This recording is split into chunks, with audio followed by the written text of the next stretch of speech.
नमस्कार।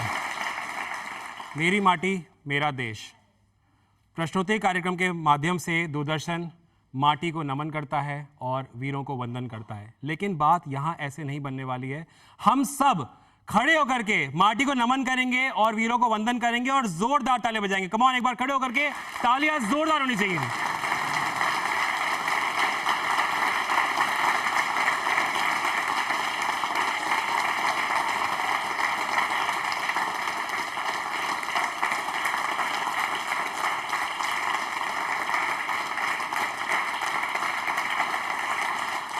मेरी माटी मेरा देश, ये एक बात नहीं है, एक जज्बात है। और जितना वंदन किया जाए वीरों का या नमन किया जाए माटी को, उतना कम है। क्योंकि हम इस बात को जानते हैं कि ये जो देश है यानी भारत है, इसको हम माता मानते हैं, माता का दर्जा देते हैं। तो जब देश को ही आपने माता मान लिया है तो उससे सर्वोपरि तो कोई कुछ हो ही नहीं सकता है। तो हम तालियां वापस से एक बार बजाएंगे हमारे वीरों के लिए, हमारे देश के लिए और सबसे ज्यादा हम सब के लिए, देशवासियों के लिए। तब कम ऑन, एक बार तालियां जोरदार होनी चाहिए।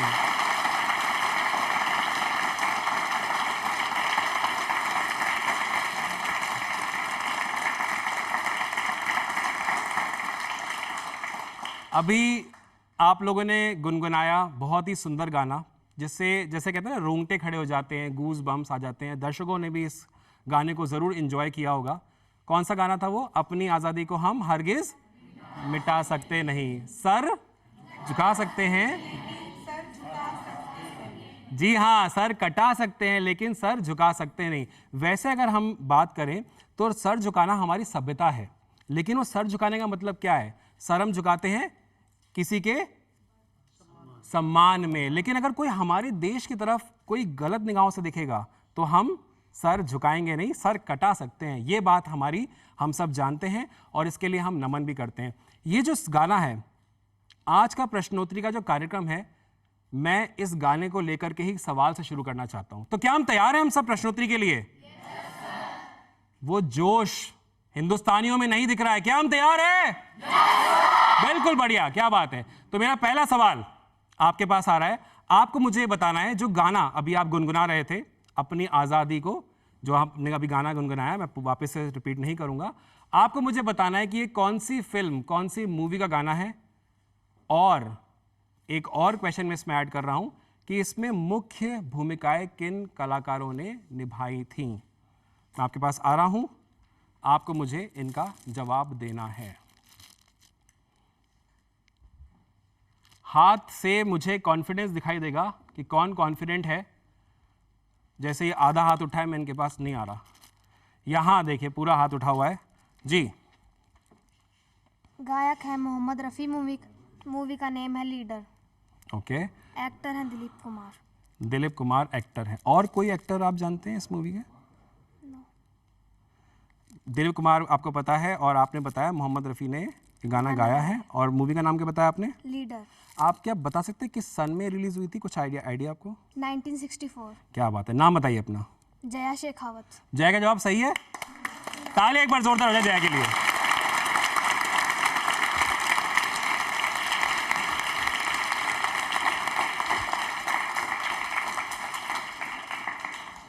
जया, मैं ये सवाल ना ऐड करने वाला था, मैं पूछता हमारे दर्शकों से कि कौन वो सिंगर थे जिन्होंने गाना गाया, लेकिन आप शायद जीके बड़ी तेज है, आपने बहुत अच्छा बिल्कुल सही जवाब दिया। लीडर फिल्म का ये गाना है, 1964 में फिल्म रिलीज़ हुई थी।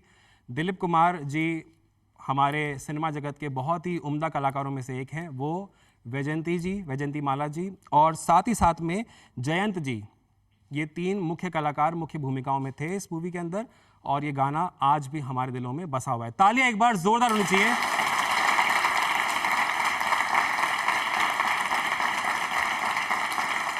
जब हम बात करते हैं मेरी माटी मेरा देश, हम बात करते हैं वीरों की, देश की, माटी की, एक बात और हम करना चाहते हैं आज, वो ये है कि ये जो देश है हमारा, ये विश्व गुरु बनने की ओर अग्रसर है। और हम वर्ल्ड को बहुत कुछ देना चाहते हैं, बहुत कुछ सिखाना चाहते हैं। स्पेशली हम ये बताना चाहते हैं कि we are a peaceful nation और हम पीस को आगे लेकर के चलना चाहते हैं। सबको बताना चाहते हैं कि शांति में ही सभ्यता है और आप शांति प्रिय बनाए रहें। ऐसा मैंने क्यों बोला? कहीं ना कहीं आपके जहन में ज़रूरी सवाल आया होगा, क्योंकि आज हमारे बीच में जर्मनी से फेलिक्स आए हुए हैं और मैं उनसे रिक्वेस्ट करना चाहूँगा कि वो हमें ज्वाइन करें। एक बार जोरदार तालियां Felix from Germany.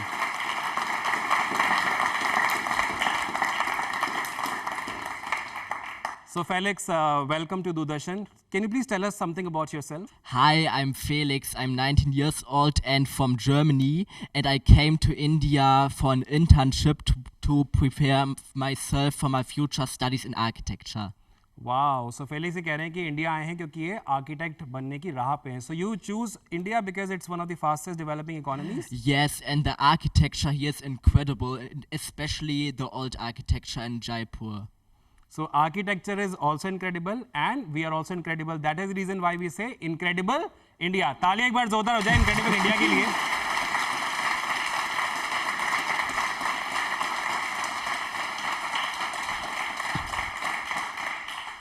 So Felix, thank you so much for joining Doordarshan and Prashnotri. I would like to know a bit about today's theme that we have, which is Meri Mati Mera Desh. We love our nation. So what do you want to say about the peacefulness that we want to spread to the globe? And of course, if you have some message to all our Indians. Yeah, I really like Indian people because their first priority is to preserve peace in their own nation, but also in the whole world.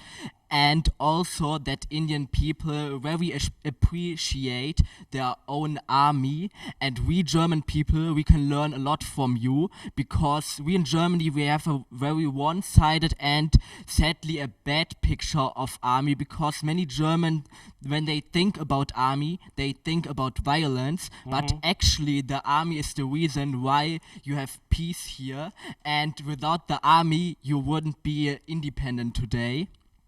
And the second thing why the army is so important, especially here in India, is because India is a colorful country. It has so many cultures, so many different people, different castes and different religions. And without the army, without the sacrifice of the army, these people can't be united together. That's true. That's true.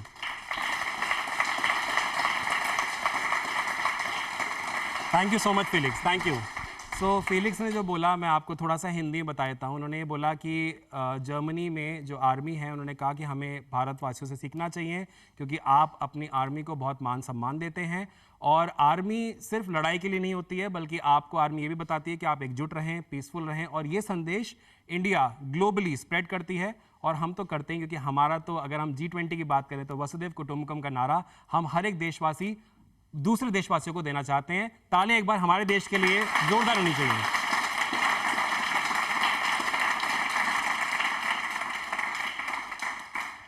चलिए बढ़ते हैं आगे.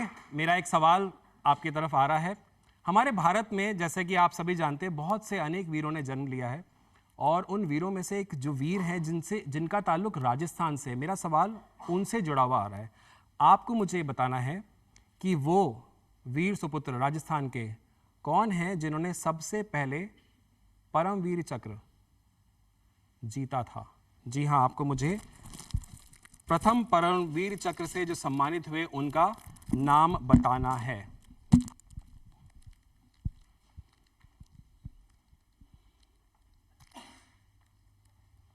चलिए मैं आपके पास आता हूं. जी पीरू सिंह. ठीक है, आप अपना नाम बताइए. युवराज बहवाल. युवराज. युवराज का जवाब सही है या किसी और से मैं ट्राई करूं? बैठ जाइए युवराज. आप कोई और बताना चाहता है कुछ, या सबका जवाब यही है कि यही सही जवाब है? कोई और बताना चाहता है, ट्राई करना चाहता है? हाँ, आपके बताते हैं. जी ये झुंझुनू से थे. नहीं, इनका जवाब सही है, नाम यही है पीरू सिंह. तो आपको अवार्ड की चाहती, इसलिए आपने मतलब हाथ खड़ा किया? उनको मरने के बाद मिला था. हाँ, वो तो ठीक है, लेकिन इनका जवाब मतलब सही था, तो इनको अवार्ड दे देना चाहिए ना? Yes sir. चलिए बैठ जाइए. तो अवार्ड इनको दे देना चाहिए. ताली एक बार जोरदार हो जाए.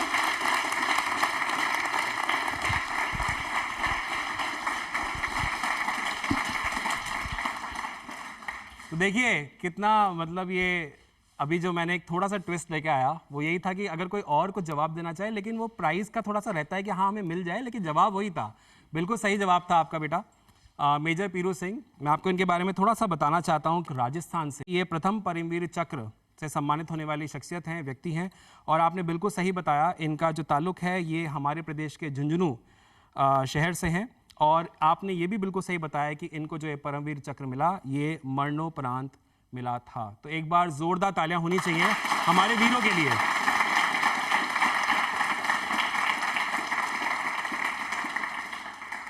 चलिए बढ़ते हैं मेरे अगले सवाल की तरफ, लेकिन उससे पहले मैं आपको कुछ एक चीज बताना चाहता हूं।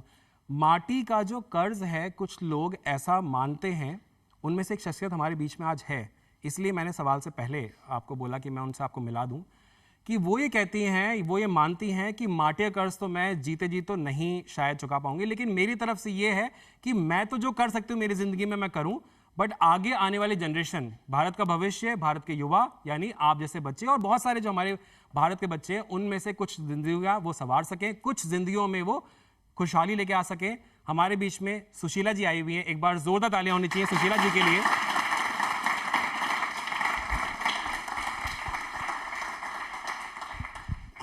नमस्कार सभी को। अभी हमने गुणगान किया हमारे झुंझुनू जिले के जो वीर हैं पीरू सिंह जी, परम चक्रधारी, और मैं अपने आप को गौरवान्वित महसूस करती हूँ कि मैं भी झुंझुनू जिले से हूँ। क्या बात है। मेरा नाम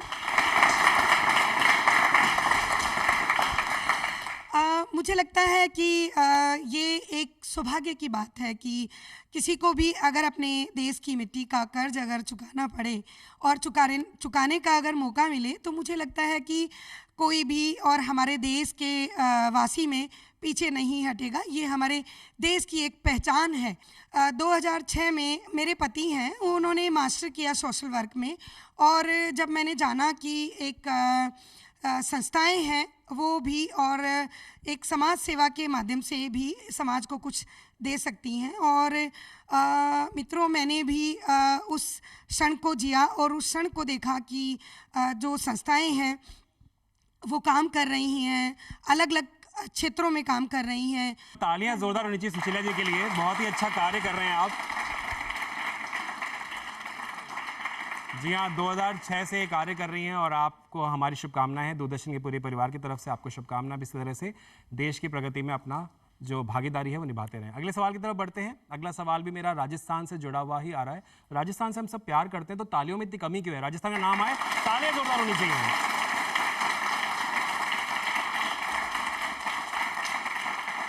तो मेरा अगला सवाल भी राजस्थान से जुड़ा हुआ ही आ रहा है।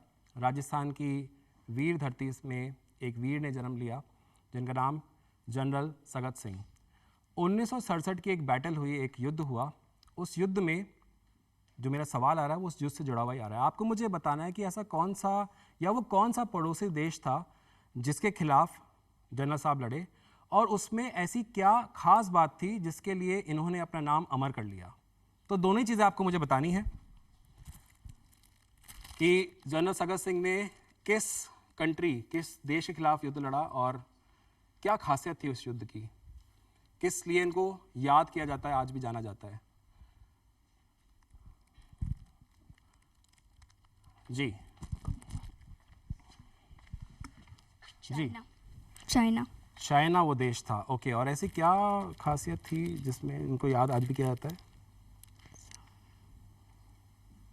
सो क्योंकि उन्होंने 300 चाइना पीपल्स को मारा था। पीपल्स को मारा था 300 के आसपास में। आपका नाम क्या है?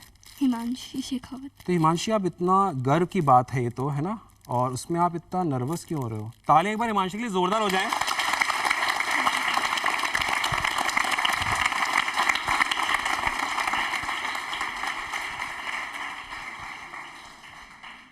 जी हाँ, 1967, और आपने बिल्कुल सही बताया, चाइना वो एक देश था जिसके खिलाफ मैं आपको बताना चाहता हूँ इनके बारे में थोड़ा सा। जनरल सगत सिंह नाथुला में तोपों का इन्होंने मुंह खोल दिया था और 300 से अधिक जो दुश्मन सेना थी उसके सैनिकों को इन्होंने मारा था।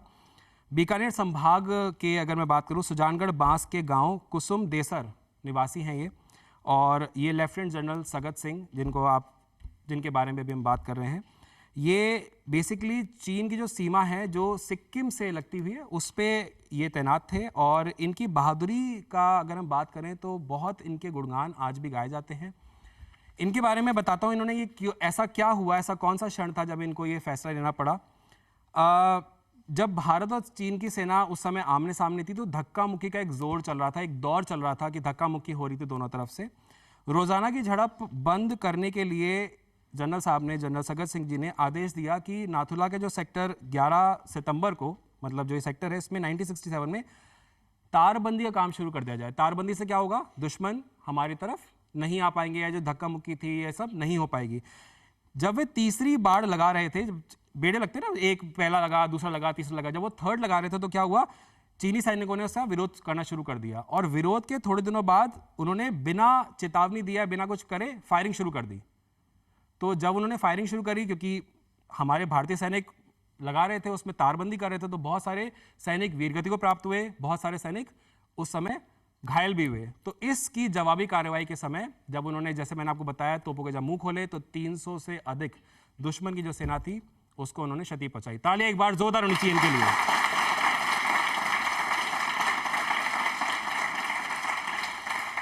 इनके बारे में मैंने गुणगान किया, तो क्यों ना हम एक ऐसी शख्सियत को हमारे बीच में जो आई हुई है उनको बुलाएं और उनसे थोड़ा सा और जानें मेरी माटी मेरे देश के बारे में। मैं बुलाना चाहता हूं रविंद्र सिंह शेखावत जी को। तालियां जोरदार हो जाएं, आप आर्मी से रिटायर्ड हैं। एक बार इंडियन आर्मी के लिए तालियां वापस होनी चाहिए प्लीज।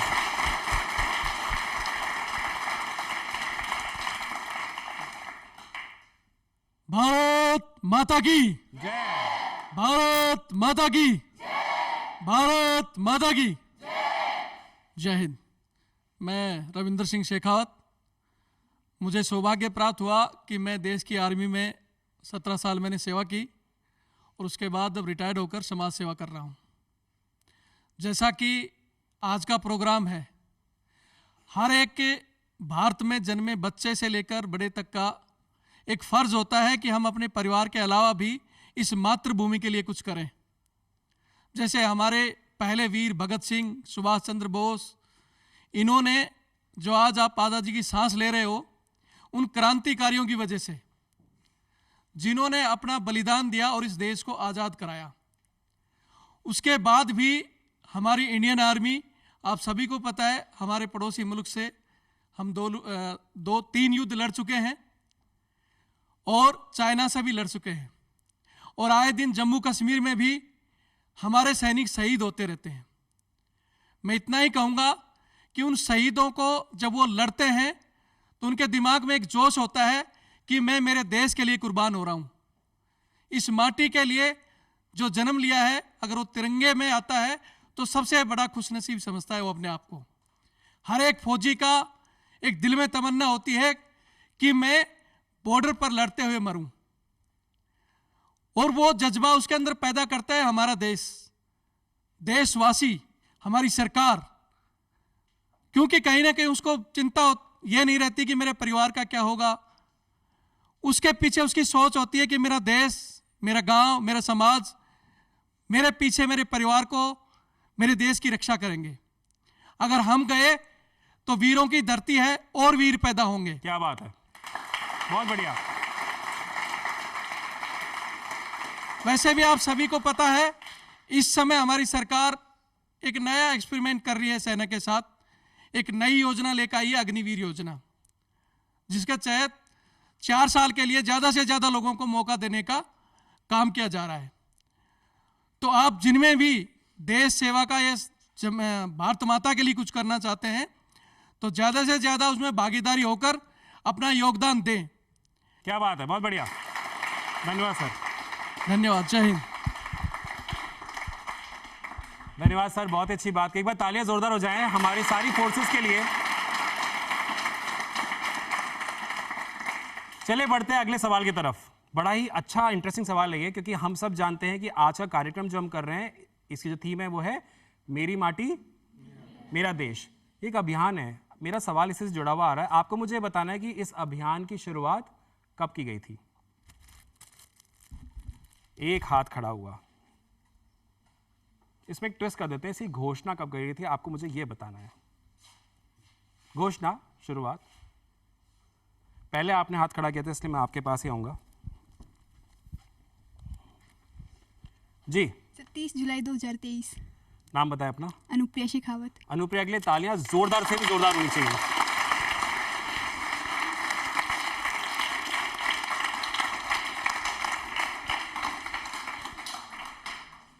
बिल्कुल सही जवाब है आपका। और ये जो घोषणा करी गई थी मेरी माटी मेरे देश की, ये प्रधानमंत्री जी द्वारा मन की बात कार्यक्रम में करी गई थी।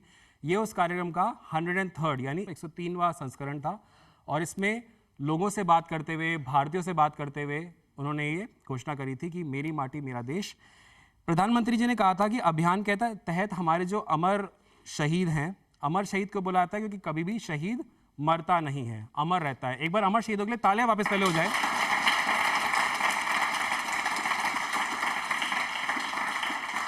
उन्होंने बोला कि अमर शहीदों के लिए गतिविधियां चलती रहेंगी। ये गतिविधियां जब चलेंगी तो उसमें सरकार ने ये बोला कि अमृत कलश यात्रा की एक योजना बनाई। इस योजना में होना क्या है मैं आपको उसके बारे में बताना चाहता हूं। देश भर से गांव में कलश में मिट्टी को डाला जाएगा और मिट्टी को और पौधों को दिल्ली लेके आया जाएगा। अमृत कलश यात्रा गांव से, देश से लगभग 7,500 कलशों में मिट्टी लेकर के दिल्ली पहुंचेगी। ये जो अमृत कलश यात्रा है इसकी जो प्लानिंग है 7,500 के आसपास के जो कलश होंगे वो पहुंचेंगे और साथ ही यात्रा देश के विभिन्न हिस्सों से पौधे भी लेकर आएगी। तो कलश भी जाएंगे, मिट्टी भी जाएगी, पौधे भी जाएंगे। और पीएम मोदी जी ने ये बोला कि 7,500 कलश मिट्टी और पौधों से राष्ट्रीय युद्ध स्मारक, इसके करीब में अमृत वाटिका बनाई जाएगी और हम वीरों को वंदन करेंगे और माटी को नमन करेंगे। ताली एक बार जोरदार हो जाए।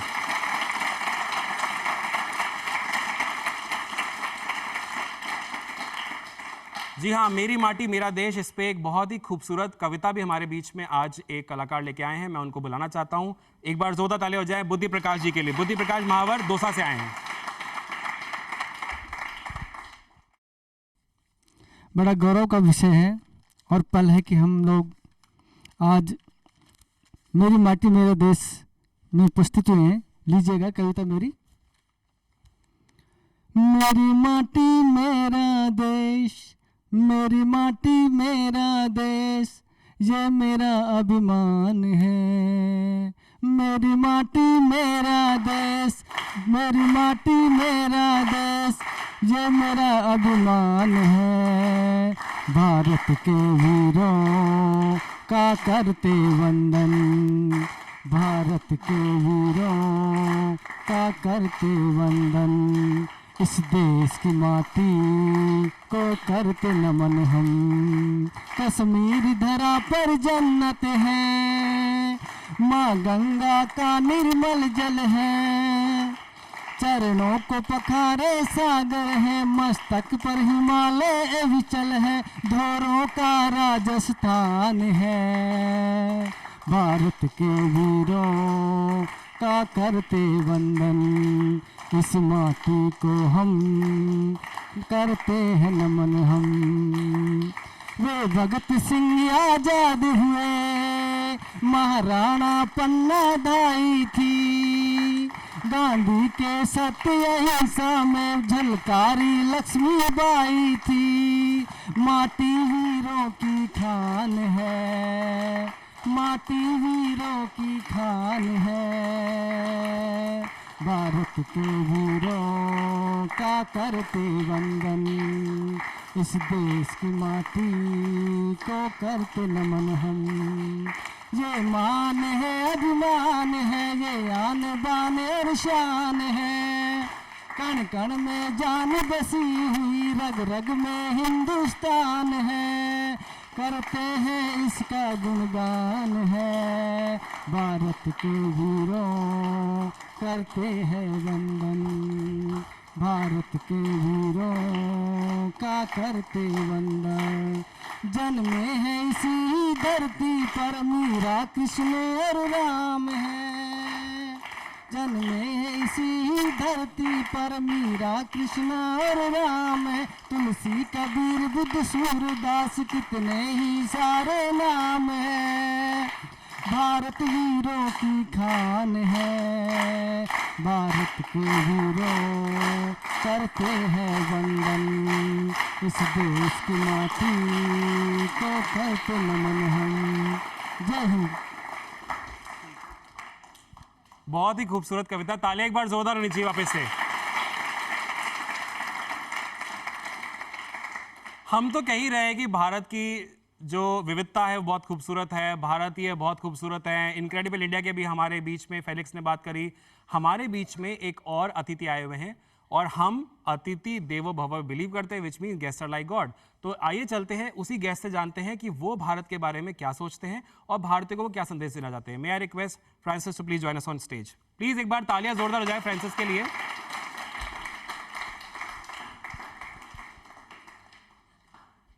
Good afternoon. Apologize for don't speak English, for don't speak Hindi, but I try. When I young in my country, Spain, in Europe, don't learn English to young people, learn French. I am now 75. I thought this winter that I cannot die without be once in India. Wow, तालियां एक बार जोरदार होनी चाहिए। मैं बता देता हूं, मुझसे रहा नहीं जा रहा इन्होंने क्या बोला। ये कह रहे हैं कि मैंने सोचा कि मैं अपनी आखिरी सांस नहीं ले सकता हूं जब तक मैं भारत यानी हिंदुस्तान नहीं जाऊं। तालियां कमाओ एक बार जोरदार। India is a very special country in the world. It's an island because in the north there is a Himalaya, and the east is an ocean, and the west another ocean, and the south another ocean with Sri Lanka. But it's a culture absolutely different, a culture that must to know. But it's very, very big. India is very big. Can I not continue all? Then I try Jaipur. Jaipur is India, no? It's the Raja, Maharaja, Maharani. Jaipur is Rajasthan, no? It's a names very mysterious, but not now. In my when I was young, no. Well, I practical nothing see because it's always big. There is a little city in the India, Jaipur, and there is 5 million person. Half of New York.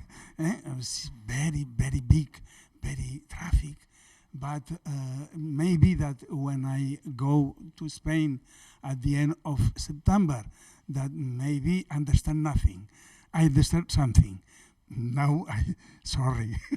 No problem. Please एक बार तालियां जोरदार हो जाए इनके लिए। Thank you so much, Francis. Thank you.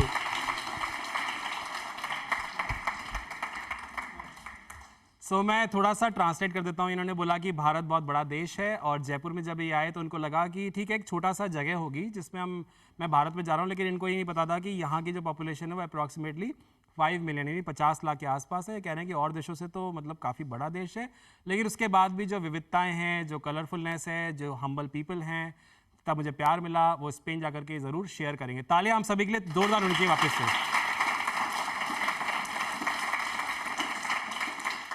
अच्छा, एक हम भारत में बहुत सारे दिवस मनाते हैं, उनमें से एक दिवस हम मनाते हैं जो कि बहुत स्पेशल है हमारे लिए। यही मेरा सवाल आ रहा है। 26 जुलाई को एक दिवस मनाया जाता है, आपको मुझे बताना है कौन सा दिवस है जो हम 26 जुलाई को मनाते हैं, हर साल मनाते हैं, गर्व से मनाते हैं। तो एक हिंट दे दिया मैंने, गर्व है उस दिवस को मनाने में। आपको मुझे बताना है वो दिवस क्या है।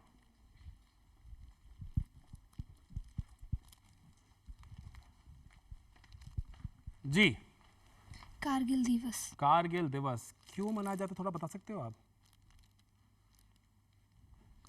क्या ऐसा हुआ था कारगिल दिवस में? कोई और बताना चाहता है? आपका पास में आता हूं, बट कोई और बताना चाहता है इस बारे में कि कारगिल दिवस क्यों मनाया जाता है? हाथ खड़े हुए हैं, इधर से मैं पूछता हूं पहले। हाँ बताइए, कौन बताना चाहता है? जी। जम्मू कश्मीर में कारगिल में पाकिस्तानी सेनाओं से लड़ाई हुई थी तब। हाँ बिल्कुल सही। फिर हम उसमें क्या हुआ लड़ाई में? हम जीत गए और जीते तो हमने क्या बनाया उस दिन? कारगिल दिवस। कारगिल विजय दिवस। ताली एक बार हो जाए, नाम बताइए। दीपेश चौधरी। लेकिन जवाब आपका सही था इसलिए हम आपके लिए भी अपना नाम बताइए। अंतिमा चौधरी। अंतिमा के लिए एक बार तालियां जोरदार हो जाए। बिल्कुल सही जवाब था।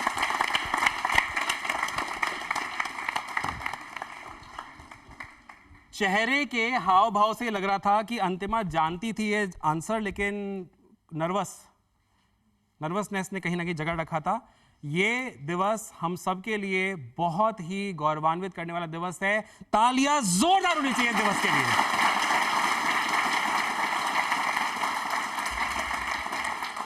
जी हाँ, 26 जुलाई ये वो गौरव देने वाला दिन है। हमारे पड़ोसी देश के कुछ सैनिक हमारी खुद की धरती पे आ गए थे और उनकी जो मंशा थी वो थी हमारे कुछ क्षेत्र को हथिया लेना।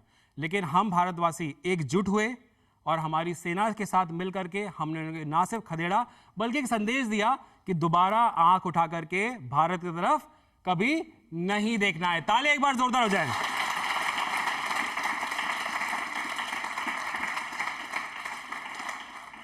भारत के गुणगान के लिए ही हमारे बीच में सुरेश जी आए हुए हैं जो अपनी बात साझा करना चाहते हैं। आप एक समाज सेवी हैं, एक बार जोरदार तालियां हो जाए सुरेश जी के लिए।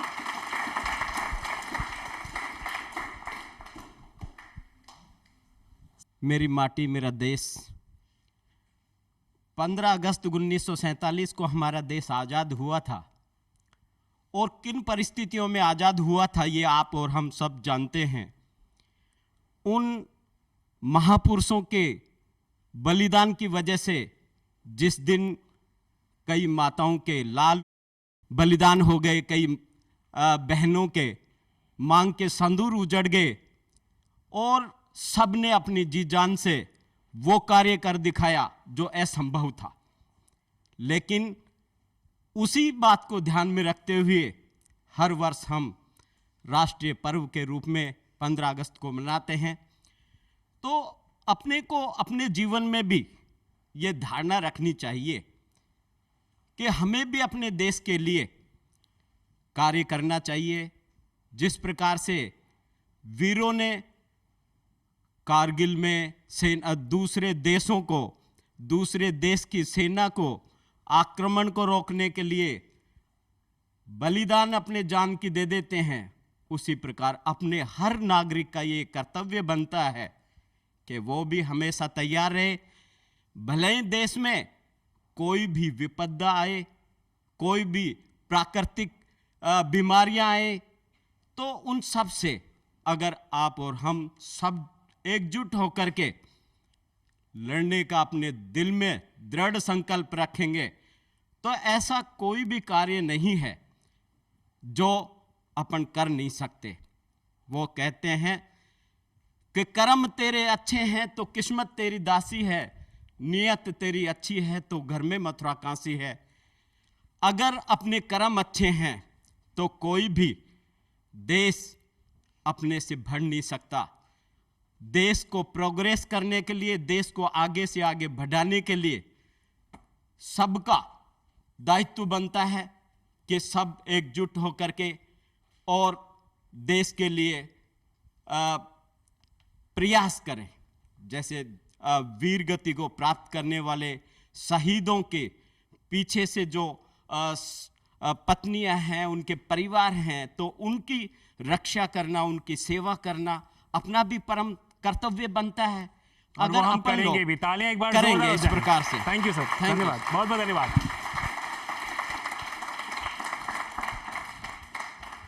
जी हाँ, ये कर्तव्य हमारा है और इस कर्तव्य का निर्वहन हमें करते रहना है। हमारे बीच में इसी निर्वहन को लेकर के एक कवि भी और आए हुए हैं जो कहना चाहते हैं कुछ बात, लेकिन कविता के रूप में। तो मैं बद्री जी से रिक्वेस्ट करना चाहता हूं कि हमें मंच पे ज्वाइन करें और कल्याण सिंह जी को बुलाना चाहता हूं। कल्याण सिंह आप भी आ जाइए, बद्री जी आप भी आ जाइए, दोनों आ जाइए।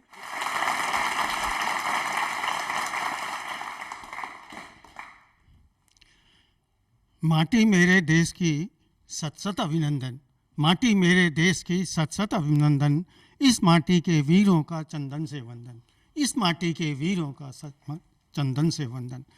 कुछ छोटे छोटे 2 मुक्तक सुनाता हूँ। जी। हाल न पूछो मंदिर मस्जिद नाही भजन अजान के, हाल न पूछो मंदिर मस्जिद नाही भजन अनाज के, ना मथुरा काशी को पूजो, ना ही वेद कुरान का, और हाथों में जो लिए फावड़ा खुद की किस्मत ढूंढ रहा। मन से अगर पूछना चाहो, मन से अगर पूछना चाहो, बूझो हाल किसान का, बूझो हाल किसान का।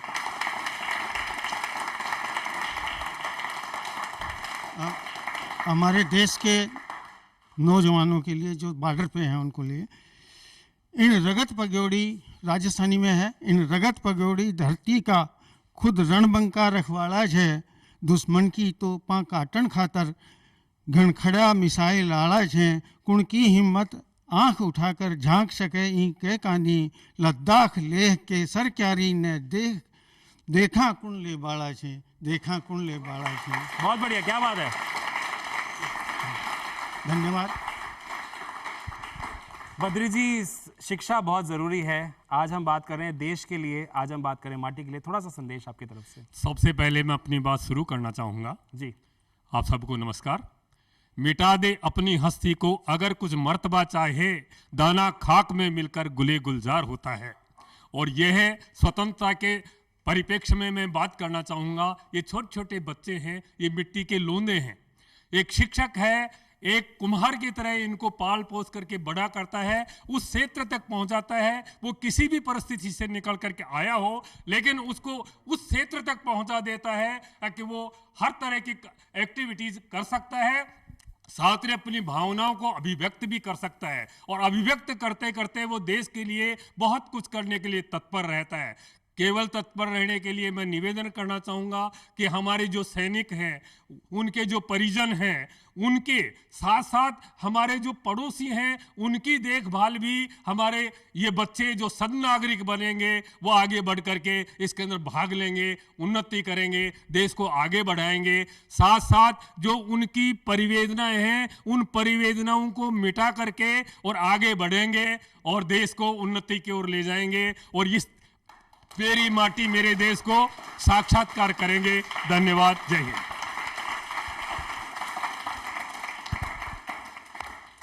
बहुत बहुत धन्यवाद कल्याण जी आपका और साथ साथ में बद्री जी आपका, और इस बातों को हम ज़रूर अपने जहन में रखेंगे। अगला सवाल की तरफ बढ़ते हैं। अगले सवाल भी मेरा कारगिल युद्ध से जुड़ा आ रहा है।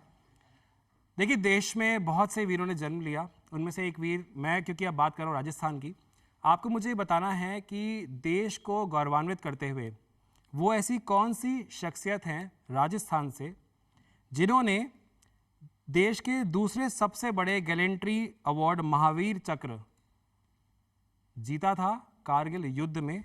ऐसा उन्होंने कुछ किया था, मैं उसके बारे में आपको बताऊंगा, लेकिन सबसे पहले उनका नाम बताना है आपको मेरे को। कौन थी वो शख्सियत, कौन है वो शख्सियत जिन्होंने ये सम्मान अपने नाम किया?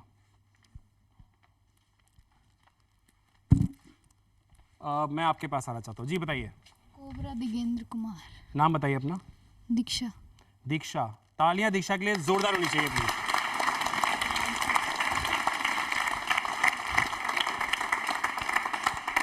जो ये शख्सियत हैं जिन्होंने ये जो गैलेंट्री अवार्ड जो देश का जिसको दूसरे सबसे बड़ा बोला जाता है, इन्होंने बिल्कुल सही जवाब दिया, कोबरा दिगेंद्र कुमार। इनके बारे में मैं आपको एक चीज़ बताना चाहता हूँ। एक नहीं, दो नहीं, 5 बुलेट्स खाने के बाद में भी ये लड़ते रहे और इनको जो टारगेट दिया गया था उसको ना ही इन्होंने सिर्फ अचीव किया बल्कि एक मैसेज दिया कि आप हिंदुस्तान की तरफ आंख उठा के देख नहीं सकते। एक बार तालियां इनके लिए जोरदार हो जाएं।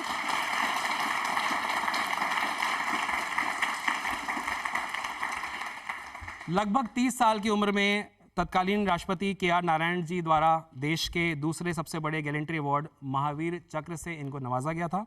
कारगिल युद्ध के दौरान इन्होंने अपनी टीम के सहयोग से 48 पाकिस्तानी सैनिकों को मारकर न केवल देश की बड़ी कामयाबी दिलाई, बल्कि 5 गोलियां लगने के बावजूद जो उस दुश्मन देश के मेजर थे उनकी गर्दन काटते हुए तोलोलिंग की चोटी पुनः फतेह की और 13 जून 1999 की प्रभात बेला में वहां पर इन्होंने अपना तिरंगा लहरा दिया। तालियां एक बार जोरदार होनी चाहिए इनके लिए।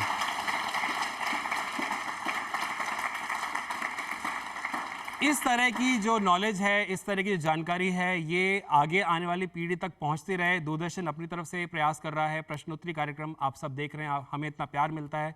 इसी मंशा के साथ में एक और शख्सियत हमारे साथ जुड़ी हुई है जिनका नाम है मुकेश जी। एक बार तालियां जोरदार होनी चाहिए मुकेश सोलंकी जी के लिए। आज़ादी के 77वें वर्ष को हम लोग इस साल मना रहे हैं। इसी कार्यक्रम में मेरी माटी मेरा देश को हम लोग आज सेलिब्रेट कर रहे हैं। जब मैं प्यारे बच्चों आपकी तरह जब मैं 5वीं 6वीं 7वीं क्लास में पढ़ता था तो हमारे हिंदी के चैप्टर में आता था मेरी माटी का कर्ज, देश की भूमि को नमन, वीर शहीदों को नमन।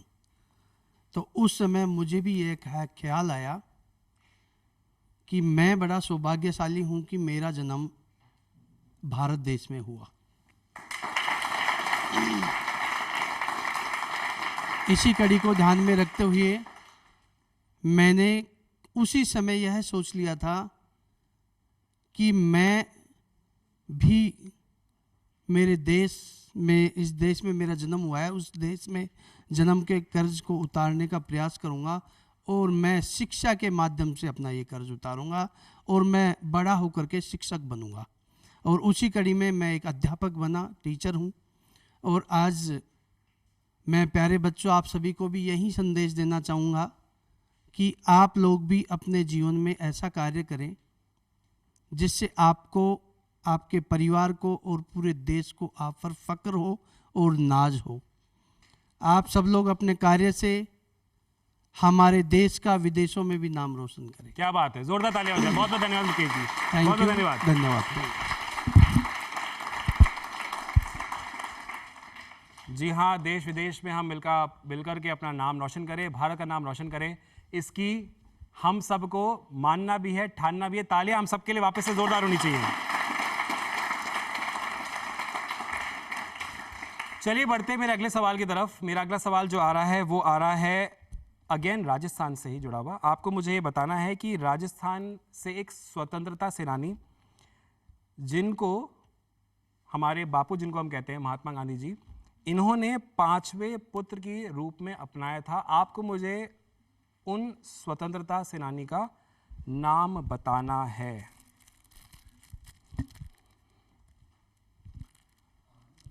क्योंकि राजस्थान की बात है, राजस्थान आन बान शान का प्रदेश है, इसलिए हाथ आप देख सकते हैं जोश से कितने ज़्यादा खड़े हुए हैं। लेकिन इस बार बाजी हमारे युवा साथियों ने यहाँ से मारी है और मैं आपसे पूछना चाहता हूँ। जी हाँ, सारे नीचे कर ले। जी, जमनालाल बजाज। नाम बताइए अपना। सचिन सैनी। सचिन, चोट लग गई? किसी ने मारा था या गिर गए? सर छूल गया। चूहा खा गया? नहीं, छुल गया। छुल गया? अच्छा, छिल गया को छुल गया कह रहे हैं। एक बार ताली हो जाए सचिन के लिए।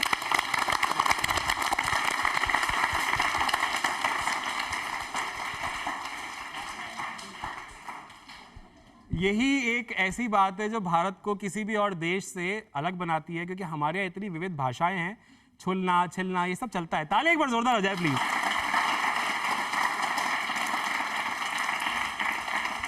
जी हाँ, जमनालाल बजाज भारत के एक उद्योगपति, एक मानव शास्त्री और जैसा मैंने बताया स्वतंत्रता संग्रामी के रूप में आप इनको जानते हैं, एक सेनानी थे।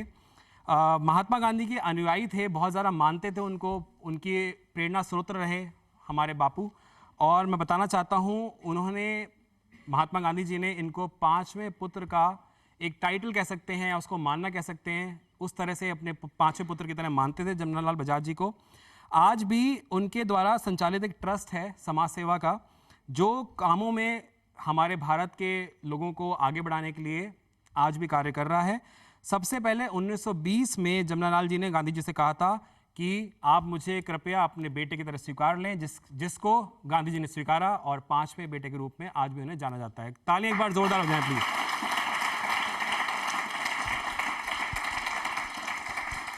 एक बहुत प्यारी सी बच्ची हमारे बीच में आई हुई है जिनका नाम है कुमकुम, और वो एक परफॉर्मेंस लेकर के आई हैं, एक सिंगिंग परफॉर्मेंस। तो कुमकुम, मैं आपसे रिक्वेस्ट करना चाहता हूँ, तालियां एक बार कुमकुम के लिए जोरदार हो जाएं प्लीज। ओ देश मेरे तेरी शान पे सदके कोई धन है क्या, तेरी धूल से भड़के तेरी धूप से रोशन, तेरी हवा पे जिंदा तू बाग है मेरा, मैं तेरा परिंदा। है अर्ज़ ये दीवाने की जहाँ भोर सुहानी देखी, हर रोज वही मेरी शाम हो। कभी याद करे जो जमाना, माटी में मर मिट जाना, हर जिक्र में शामिल मेरा नाम हो। ओ देश मेरे तेरी शान पे सदके कोई धन है क्या, तेरी धूल से भड़के तेरी धूप से रोशन, तेरी हवा पे जिंदा तू बाग है मेरा, मैं तेरा परिंदा। आंचल तेरा रहे माँ रंग बिरंगा हो, ऊंचा आसमां से हो तेरा तिरंगा। है अर्ज़ ये दीवाने की जहाँ भोर सुहानी देखी, हर जिक्र में शामिल मेरा नाम हो। अगले सवाल की तरफ बढ़ते हैं और मेरा अगला सवाल जो आपके पास आ रहा है वो भी एक स्वतंत्रता सेनानी से जुड़ा हुआ ही आ रहा है। आपको मुझे बताना है कि राजस्थान में ये वो कौन सी शख्सियत, ये वो कौन से स्वतंत्रता सेनानी थे जिन्होंने एक तरह से आप कह सकते हैं कि एक मुहिम छेड़ी, लेकिन अखबार के माध्यम से, जिससे कि लोग एकजुट हों और आज़ादी के लिए लड़ें। मैं आपको थोड़ा सा बताना चाहता हूँ इनका नाम, इनका जो जन्म है, इनका नाम तो आपको मुझे बताना है। जन्म जो है वो सीकर जिले के नीम के थाना में था। तो मैंने आपको एक हिंट दे दी है, इन्होंने एक अखबार की शुरुआत करी थी जन जागृति के लिए। आपको मुझे उस शख्सियत का नाम बताना है। जी,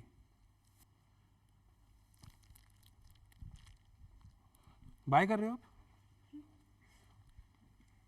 मैं आपके पास आना चाहता हूँ। जी, दुर्गा प्रसाद चौधरी। दुर्गा प्रसाद चौधरी जी, नाम बताएं अपना। सुहानी कुमावत। सुहानी के लिए तालियां प्लीज एक बार जोरदार होनी चाहिए।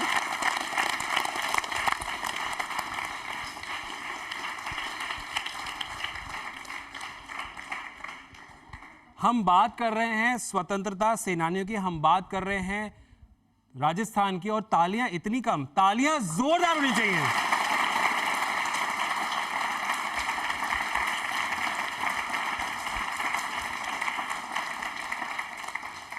जी हाँ, बिल्कुल सही जवाब आपने दिया। कप्तान दुर्गा प्रसाद चौधरी जी, जैसा कि आपने बताया, ये प्रख्यात स्वतंत्रता सेनानी, और इन्होंने ये जाने जाते हैं अपनी निर्भीकता को लेकर के भी, एज ए पत्रकार या एज ए जर्नलिस्ट हम कह सकते हैं।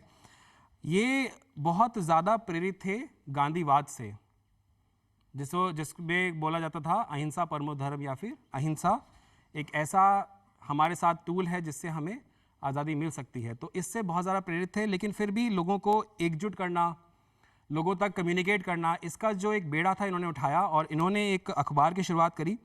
और ये अखबार मैं बताना चाहता हूँ, इनका वैसे जो जन्म था वो सीकर ज़िले में हुआ था, और इनका जो नीम का थाना था उसमें 1906 में इनका जन्म हुआ था। और इन्होंने जो अखबार की शुरुआत करी थी जिससे जन जागृति हुई, वो अजमेर से पब्लिश किया जाता था। तो इनके लिए तालियां एक बार प्लीज़ जोरदार होनी चाहिए।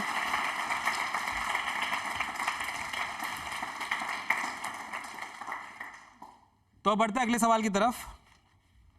बहुत सारे वीरों ने अपनी जान की कुर्बानी दी है हमारी भारत की आज़ादी के लिए, और आज भी बहुत सारे वीर हमारे, चाहे बॉर्डर्स हों, हमारे आर्म फोर्सेस हों, पुलिस हों, या फिर अभी जैसे कोविड में हमने देखा डॉक्टर्स थे या फिर सफाई कर्मी थे, बहुत सारे लोगों ने अपनी जान की परवाह न करते हुए देश के लिए हमेशा सर्वोपरि होकर के सेवाएं दी हैं। मेरा सवाल एक ऐसे जामाज के लिए ही आ रहा है। आपको मुझे बताना है कि भारतीय इतिहास के अगर हम तरफ जाएं, उसमें स्वतंत्रता संग्राम में सबसे कम उम्र के शहीद किसे कहा गया है, आपको मुझे उनका नाम बताना है। साथ ही साथ आपको मुझे यह भी बताना है कि सबसे कम उम्र मतलब कितनी उम्र में वो वीरगति को या शहादत को प्राप्त हुए थे।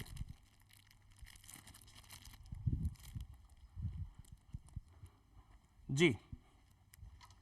बाजी रावत 12 साल की उम्र में। 12 साल की उम्र में वो शहादत प्राप्त हुए थे। नाम क्या था उनका? बाजी रावत। अपना नाम बताएं। क्रिस लोनीवाल। हिस्ट्री में बहुत अच्छी पकड़ है, पता था, उनसे इंस्पायर्ड हैं आप? Yes sir. एक बार तालियां इनके लिए हो जाए जोरदार।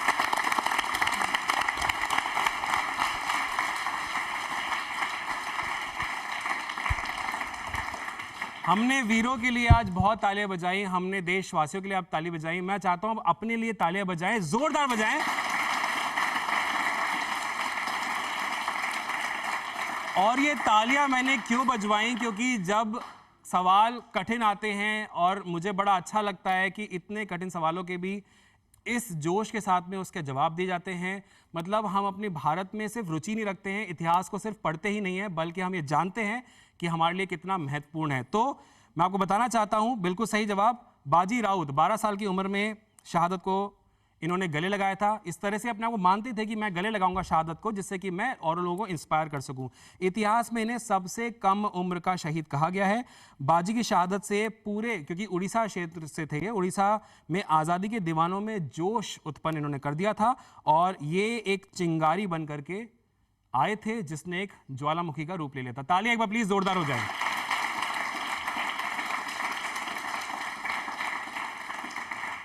तो आज के कार्यक्रम में एक बात तो तय है, जिसका हम सब आज एक प्रण लेना चाहते हैं। प्रधानमंत्री मोदी जी द्वारा जो एक हमें कर्तव्य बताया गया, वो क्या है? मेरी माटी मेरा देश। हमें माटी का कर्ज निभाना है, हमें देश को सर्वोपरि रखना है। जो वीर हैं या जो सैनिक हैं या जो हमारी फोर्सेस हैं, वो अपना काम कर रहे हैं, उसमें हमें कोई डाउट नहीं, लेकिन हमारा भी काम है कि हम हमारे प्रधानमंत्री जी की सोच के साथ तो कदम से कदम मिलाएं, लेकिन जहां जरूरत है वहां पर हम सब भी आकर के इस देश का नाम दुनिया में आगे करें और हम सबको जाना जाए हमारे पीसफुलनेस के लिए, वासुदेव कुटुंबकम की थीम के लिए, और साथ ही साथ जाना जाए कि भारतवासी सबसे ज्यादा अच्छे लोग हैं। तालियां एक बार जोरदार हो जाए। फिर मिलेंगे आपके साथ में